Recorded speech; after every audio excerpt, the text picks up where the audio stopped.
राजन विचारे यांची ठाण्याच्या जिल्हाधिकाऱ्यांसोबत बैठक झालेली आहे। तक्रारीची दखल घेतली जात नसल्याचा राजन विचारे यांनी आरोप केलाय। बोगस मतदारांबाबत तक्रार करूनही दखल घेतली जात नसल्याचं राजन विचारे यांनी म्हटलेलं आहे। जिल्हाधिकाऱ्यांसोबतच्या बैठकीत राजन विचारे संतापलेले होते।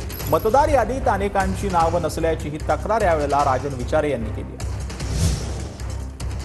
जबाबदारी आहे ना, तुम्हाला आमचं जबाबदारी सांगतो की तुम्हाला सर्व पुरावे गोळा केलेले आहेत। फक्त एवढं लक्षात ठेवा, एकदा माफ केलं त्याच्यापुढे नाही माफ करणार। एक मतदार नोंदणीसाठी तुम्ही पैसे घेणार, प्रूफ देऊ का मी? प्रूफ देऊ? आणि तुम्ही ती भाषा वापरली आहे। 39,590 दुबार नाव आहेत। ही एवढी दुबार नावाची अख्खी लिस्ट आम्ही इथे आणून दिलेली आहे। हे आमचं काम आहे।